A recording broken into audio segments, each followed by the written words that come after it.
Okay, hey guys, what's up? It's the Culture Detective here, investigating your favorite places and countries, and today I'm gonna do the part 2, the second part, the sequel to my Me Around the World video, where I talk about the very recent trip I had to Guangxi, Autonomous Region, China. And I talked about day 3 before, but it didn't make it into the video because the video was already long enough. So I'm gonna show you the day 3 stuffs, and then I'll resume and talk about day 4. Oh, right, yeah, before we start off, I forgot to show you this in the last video. I don't know, maybe it's because I'm dumb, but this water bottle is from Guangxi, China, and the water inside is also from Guangxi, China, which isn't like a crazy thing.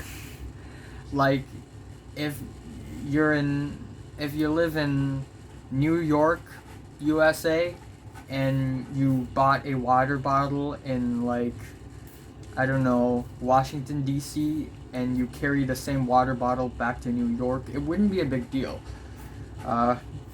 I don't know why I'm making this a huge deal, but it's really different. You know, this is water from Guangxi, and this bottle is from Guangxi as well. As you can see, this is simplified Chinese, and you don't read and write that kind of stuff in Hong Kong because that's for lazy people. Yeah.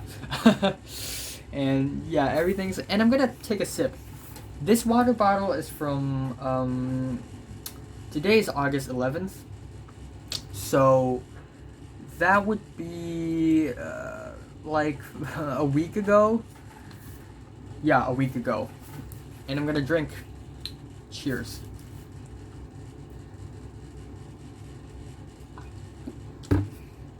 There you go. It's water, it doesn't turn bad, am I right? Yeah, it tastes like water because it's water. It's a little sweeter, I think, but maybe it's because it's bottled water, but there are only 2 kinds of water bottles in that entire autonomous region. It's this one and the other blue one. Okay, so originally I made a video, I filmed a video where I talk about what happened on day 3.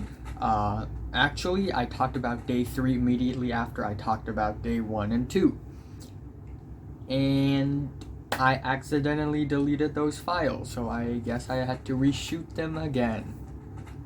But yeah, whatever. I'll do the video again. And that day is the worst day in the entire history of my sore throat. Like, my sore throat hits its most painful climax, and it sucks. I know I've talked about my sore throat enough, but it really hurts. Okay, anyway, I'm back again.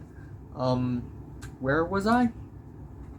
Day 3. Sore throat, extremely bad, but I still moved on because I am because I want to experience the culture of mainland China without my sore throat in the way. So in the morning, we had Guilin mifen, or Guilin mifen, again, rice noodles, aka rice noodles.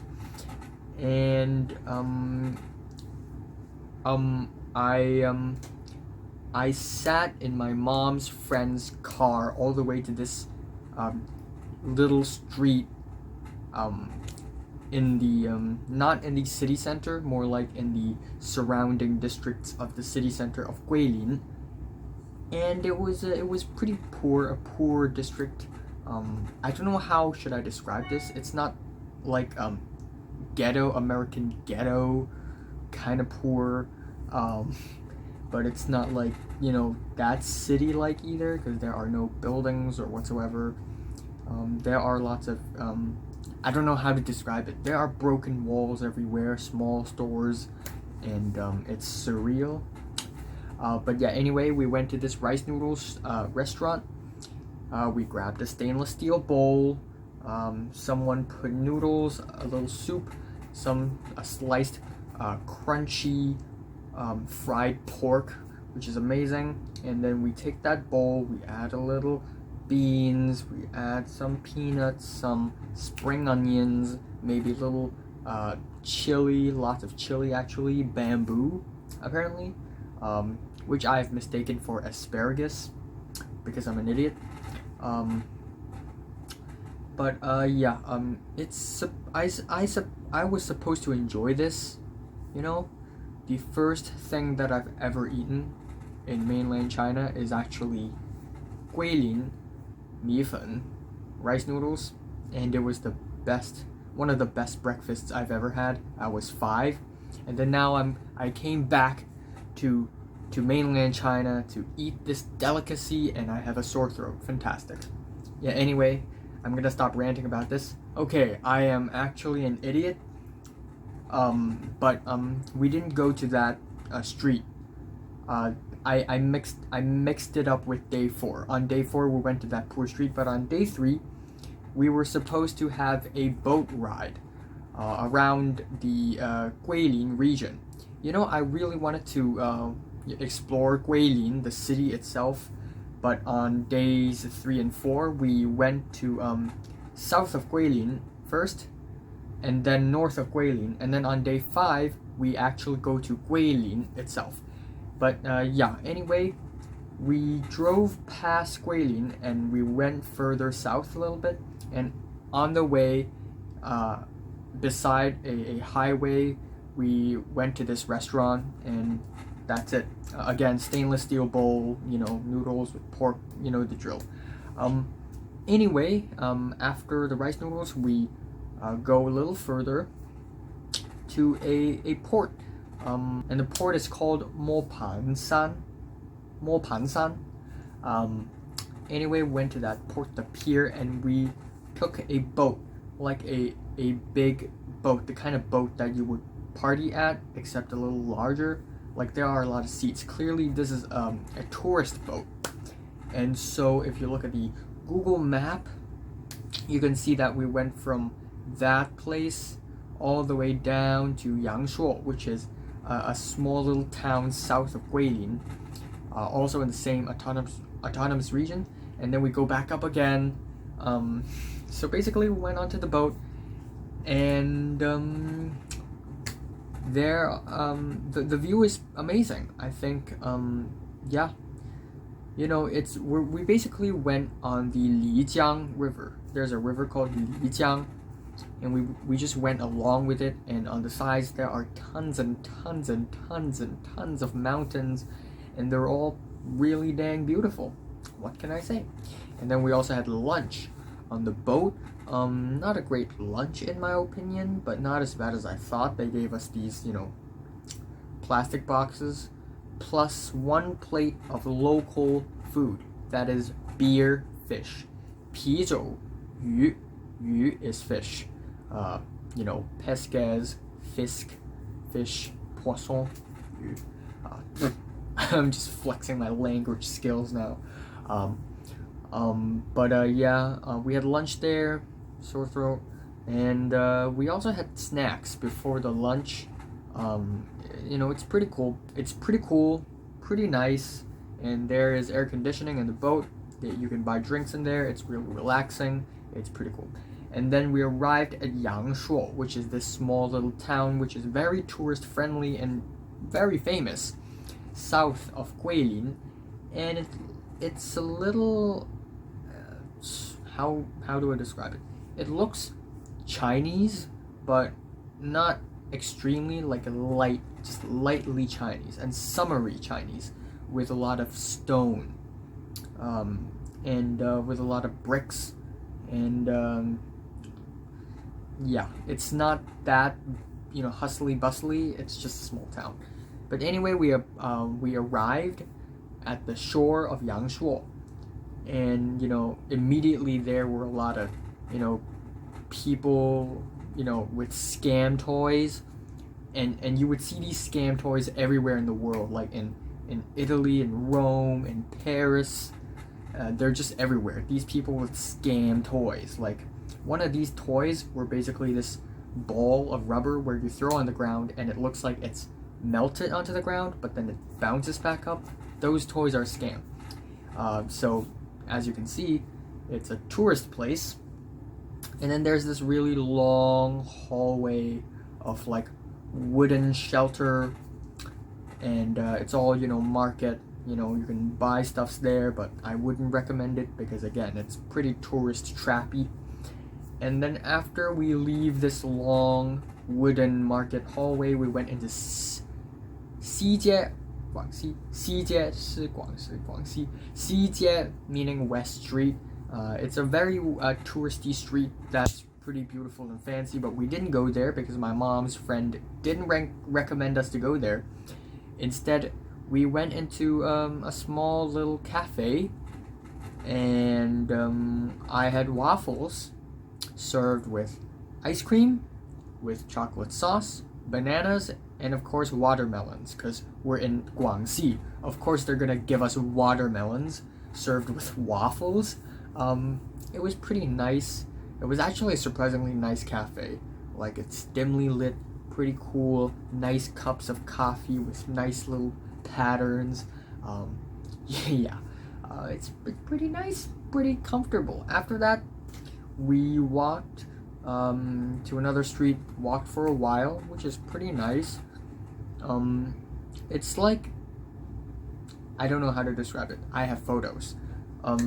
It's like a regular Chinese street, except less crowded, less flamboyant, and more earnest, I guess, more pale, more pastel.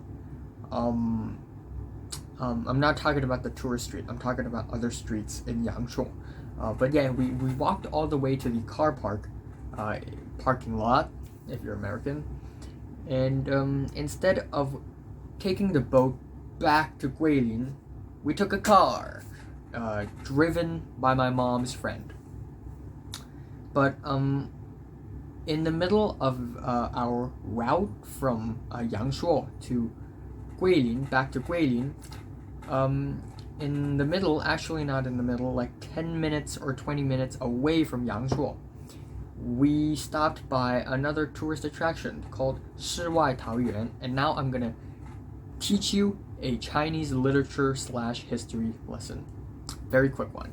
So in ancient China, classical China, I think around like the late dynasties, there's this very famous poet called Tao Yuanming, and he made a poem. He wrote a poem about how one day, you know, he went fishing, and suddenly there's a storm, and he lost control of his boat, and he suddenly ended up in this really beautiful paradise in the middle of nowhere, and everything's super beautiful, and he described it as 世外桃园. And till this day, nobody really knows where this place is, if it's real or if it's made up. Nobody knows, but anyway, they tried to recreate this place in Guangxi, 世外桃园, which in Chinese means otherworldly peach forest, something like that, oasis. Yeah, it's tourist attraction. We queued up for a very long time in a very crowded wooden shelter, and then we entered the place where it's very natural. It's a very natural countryside place. It's basically one big lake, and we sat on a small little wooden boat, and we just ride around the lake, make a lap.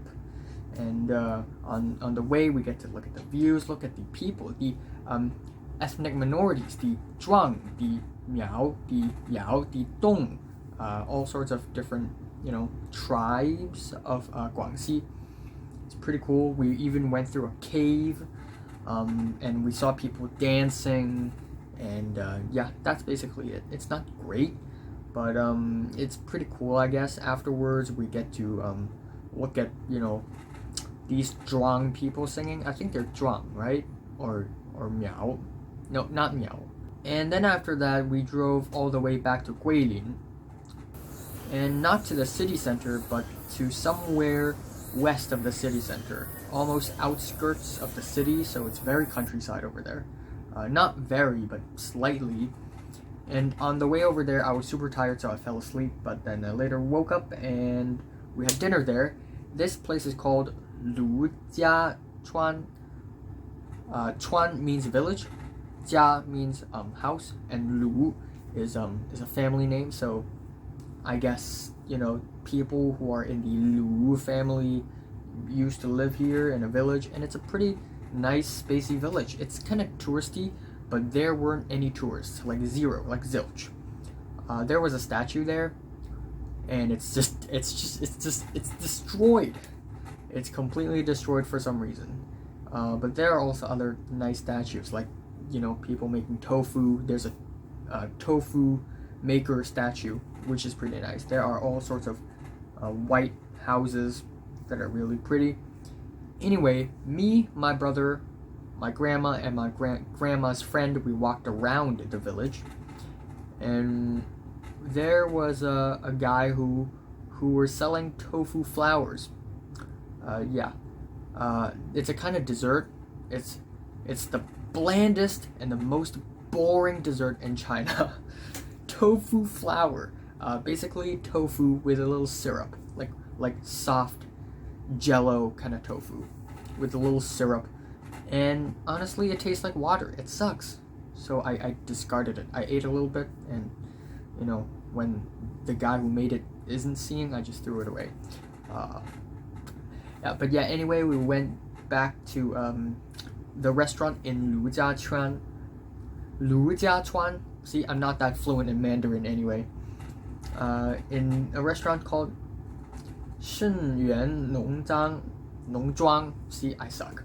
And we had dinner there, and it's a huge dinner, and my grandma's friends are all here. We sat around a round table, and we had all sorts of, you know, foods and stuff, like lamb meat, fried lamb, peanut plants, not the peanut itself, beef and spring onion fried together, which is a pretty normal dish, also pretty common in Guangdong and in Hong Kong. The congee there is actually pretty good. I actually kind of like the congee there. If you don't know what congee is, it's like a really, really wet risotto without the cheese and everything, you know, but something else, you know.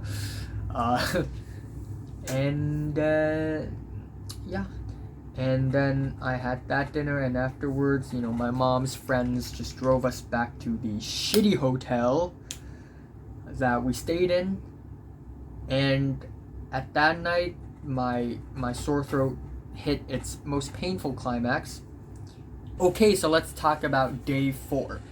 Now, our schedule is tight, and I wasn't the one who planned the schedule, who planned the itinerary. It was my mom's and my grandma's friends. So on day 4, the plan is to go to, instead of going around Guilin, we are going into another place again, and that place is Longzhe. Again, I'm gonna show you the Guangxi map. This is Guilin, and on day 3 we went to the south to Yangshuo, but then on day 4 we went north to Longzhe, and we went to Yangshuo for like a couple of hours, but we went to Longzhe and stayed there overnight. And what's special about Longzhe is that it's not a city. No, it's more of a town, of a bunch of villages together. And the people who live in Longzhe aren't really Hans. Like, yeah, there are Hans in there, like Hans as in normal Chinese people, but mostly there are Zhuangs, and there are Yaos, there are Miaos, and there are Tongs. So there are a lot of different people with different ethnicities who live there. that's what's special about Longzhe. And I didn't even know we were gonna go there, so it's pretty exciting to me. You know, my mom's friend didn't drive us to Longzhe. We actually had to take another car there. It's like a tour bus, but it's actually a car with like 1, 2, 3, 4, 5, 6, 11, 8, 9, 10, 11, 12, 13, 14, 15 seats. A car with 15 seats. A van. It's a van to Longzhe.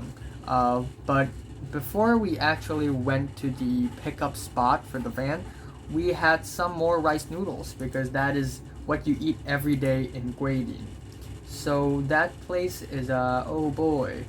I'm gonna just look at the description. I have the address of that place. But again, I had sore throat on that day.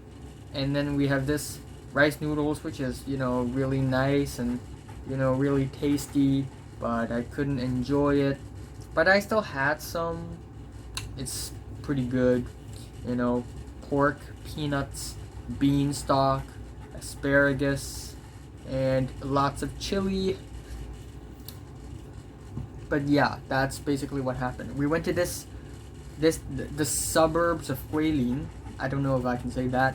The edges, the outskirts of Guilin, to this street where it's a little poorer, less touristy, and more, you know, local.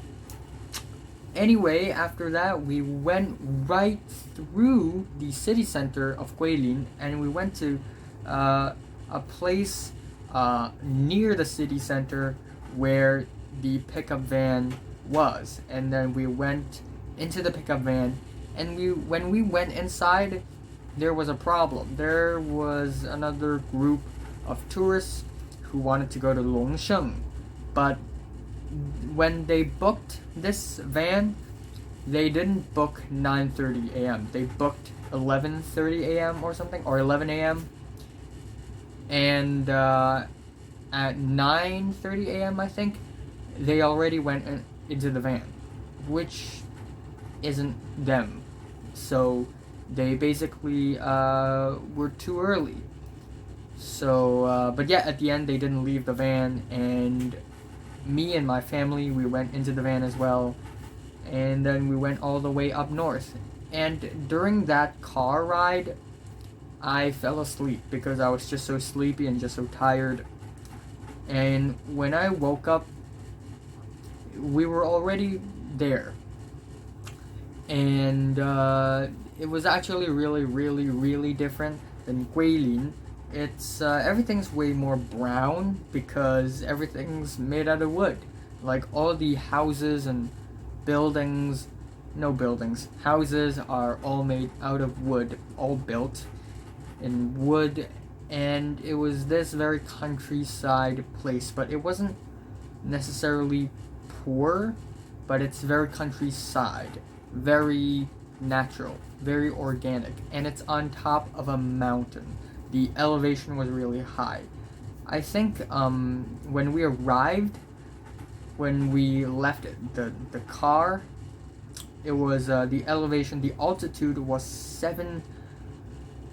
700 meters, which I think is pretty high. Am I right? So yeah, right now I'm checking the list of cities by altitude, and the lowest city is Amsterdam, Netherlands, -2, which is scary. And then we also have Tunis. Tunis is at 0. Oh my gosh. Bissau is also at 0. Lots of cities in Africa are in 0. And then we have 4,100 meters in Bolivia, El Alto, which is insane. I don't know why people would live there. But yeah, 700 is actually pretty high for a city. Not super high, but pretty high. We have a city in Cameroon, which is also pretty high, and then we have another city in Damascus, Syria, Damascus at 691. So yeah, that place Longzhe is like a little higher than Damascus. If you've been to Damascus, of course. But yeah, anyway, it was a pretty high place, and when we arrived, it was so hot. Just because we were on a mountain, it doesn't mean that it's cooler over there. It's still super duper hot. Maybe it's because the mountain is not tall enough. Actually, that's the reason. But yeah, it was so hot. It was unbearable. We were at the gates and we went into the Heping Zai. There were 3 Zais in Longzhe apparently. One of them is the Zhuang Zai, which is even bigger but less touristy, so we went to the more touristy place that is Heping Zai. A Zai is like a village, I guess. Like a group of villages, a group of houses, a group of settlements, I guess. Yeah.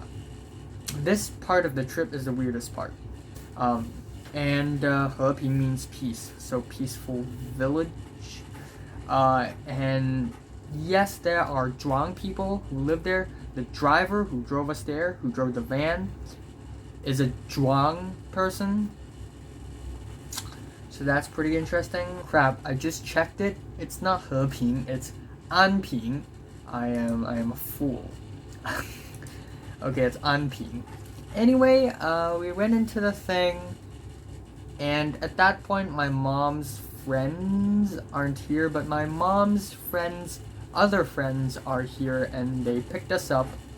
Actually, my mom's friends' daughters picked us up. It was 2 little girls who picked us up and brought us upwards to a restaurant where we went to the 2nd floor and ate food. And at that point, my throat was getting a little better, but it still super hurts, so I can't really speak. But the food there is actually really nice. First of all, boy, of course you go to anywhere in the world. You have Coca-Cola and you have Sprite. Coca-Cola and Sprite. Everywhere in the world. But I also drank this drink called Wang Lao Ji. And man, this is a good ass drink. If you go to mainland China, you gotta at least try this once. It's not soda. It's like Chinese medicine, but usually Chinese medicine is super bitter. But this is Chinese medicine with a lot of sugar and honey, I think. And it actually tastes really good. And it soothes my sore throat. That's why I really love it. Like, after drinking it, I felt better. And then we also had chicken, we had eggplants, we have bok choy, bai cai, if you're in mainland China. And it's a very local, very organic, very countryside. All of them have this organic taste to it. None of them are frozen. They're really hand-picked from the field in the morning and cooked in the afternoon for us, and it's amazing. And what's also really special is bamboo rice. They cook rice, actually sticky rice, which is like normal rice but stickier and more hard. They cooked sticky rice with some pork fat, and they put them in a bamboo and they burn the bamboo until the rice is cooked. Bamboo rice. So that's pretty interesting. And then after that, we went to our hotel room. It's not a hotel. It's really not a hotel. Very much not a hotel. But it's considered a hotel, but it's really different from any other hotels. It's like basically it's a big house, big building with a lot of rooms in it, and each room is like an apartment. Yeah, it's a hotel. But again, it's not really a hotel. It's like a resort, but you can't really say that because it's just one building. Anyway, from the ground to that hotel, in order to reach there, we have to walk 252 steps upwards. Yes, I have counted it. 252 steps. It was tiring, it was hot, but the view was insane because I live in Hong Kong, right outside the window. There is it.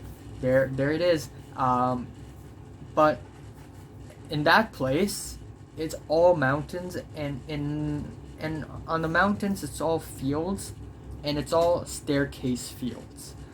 And this is what Guangxi is really famous for, especially for Longzhe. Longzhe is most famous for staircase fields. So we went to our building, our hotel. Also, by the way, it's not like just a long staircase and then we reach this one building in the middle of nowhere, in the middle of a mountain. Like, no. It's very zigzaggy. We have to go through all these small, groups of houses and settlements, and there are lots of branches of roads going here and there. There are bridges, wind, rain bridges, and there are actually a lot of different hotels, but we went to one of them, and it's actually pretty nice. It's actually nicer than the one we had in Guilin. The hotel room is better. It has air conditioning, so that's amazing. I don't think there's Wi-Fi, but it doesn't matter because I use mobile data and it actually works up there. The only issue I have with that hotel room is that the bathroom design is total garbage. It's huge, don't get me wrong, it's a huge bathroom, but it's totally garbage. So it's a square. Okay, let's say this. Okay, this is a circle, right? But you get the idea. So let's say this is the bathroom, and you go in from this side, and there's a toilet seat right here, and then there's a shit hole right here. There's a hole on the ground, and then in the middle, there's the toilet paper. So if you're using the toilet seat and you're trying to grab that toilet paper, is nearly impossible unless you have super long arms. And then there's a shithole, and then right at beside the shithole, there's the shower place. It's not even like a shower place. There's the shower tap. There's the shower sprinkler. I guess that's the word. Right there, beside the shithole, and then okay, wait, okay, I got confused. Okay, this is a shithole, this is the shower place where there's only a sprinkler, and then right in front of the shower place, it's the sink where you brush your teeth and wash your face and whatever. And when you stand here to brush your teeth after you take a shower, it's all wet. And when you take a shower, it's right beside of the shithole, so it sucks. And yeah, it's very terribly designed. But yeah, we settled our bags, and we didn't bring any luggages up there because we're just only gonna stay there for one night. Our luggages are at my mom's friend's place. Anyway, we settled there really quickly, and then me, my mom, my dad, my brother, my grandma, and my second aunt, we continue to walk upwards. These two little girls, they brought us to the peak of the place. I think it's the peak, right? Like, oh my gosh. So we walked all the way up to the top, and it took us like 2 to 3 hours. Okay, there are some cool photos I took. It took us a very long time to walk up to our hotel, but that's actually nothing compared to walking from the hotel to the top of the mountain. That's nothing compared. It was really exhausting, really tiring. Lots of mosquitoes and bees and whatever, spiders and insects. The view was amazing. The view was so nice, but it was really torturous. But yeah, we walked, and we walked all the way from 700 meters in altitude to 950 meters in altitude. At least that's what the website said in my phone. And at one point in the middle, we stopped by. There's this tourist place where you can take photos. It's called 七星伴月, meaning 7 stars along with the moon. And the 7 stars and the moon are basically 8 mountaintops. So if you stand at that spot and you look down, you can see 8 mountains. And on top of the mountain, it's like a really nice field. So it's like, oh, it's 7 stars around the moon. And at that touristy spot, we just sat down and took a rest. And I ate mango ice cream. And again, everything dairy related in mainland China just doesn't taste that good. But hey, at least it's not chocolate ice cream. If you buy chocolate ice cream in mainland China, it's a big mistake. Don't do that. But what's also pretty special about this place, about the Anpingzai, this village and the mountain, is that there are a lot of yaos in that place. I didn't meet any miaos or dongs. I met some Zhuangs, but they act like they're Hans. But we also met some yaos, and those people never cut their hair in their entire life. It just came to me. I just realized that all of the yaos we have met in that place are women. This is actually kind of sad. Like they, maybe it's because all the male yaos went to the city side to do their jobs, like work. I don't know, but some of them decided to stay here. But yeah, anyway, those people, they never cut their hair, and instead what they do is that they tie their hair up and then cover it with this piece of cloth. They wrap it around with this piece of cloth, and that's it. They do that. And but yeah, they're all really nice, and the view is really nice. But yeah, we kept walking and going and going and going to the very top, to the point where it's just so remote up there. And then we walked and we walked and we somehow ended up in another village or something. Or maybe not. Maybe we're still at Anpingzai. But maybe in like somewhere else. I don't know. But at that point, it was already, I think, 4 something p.m. and we were super exhausted. We were gonna walk back down. We didn't want to do that. So at the end, somehow, for some reason, we ended up in another touristy place where there's another wind-rain bridge, and there's a car park / parking lot out there, and these 2 little girls' dads picked us up with 2 cars, because it's 2 dads. And we went back to the hotel, and we just, took a shower and, just took a rest and had dinner. And the dinner, it's, let me check. So yeah, we went back to the hotel. We had dinner. The dinner's pretty regular, not that crazy. Again, bamboo rice, which is really nice. But also bamboo chicken, because why not? Also, while having dinner, one of the dudes who owned the place, I think, who's a local, I think, suddenly went out of the hotel and came back with a whole duck. Live. It's alive. A live duck. And then he went into the kitchen, and my brother's like, oh, he's gonna kill the duck. And so my brother, went and looked, and I was like, hey, you don't have to look, man. But I was also curious, and I looked, and I saw the dude cutting the duck and draining the blood. I think that's all we saw. And, it's very organic. really raw and really primal. So yeah, this video is pretty long, I think, and yeah. So have you been there?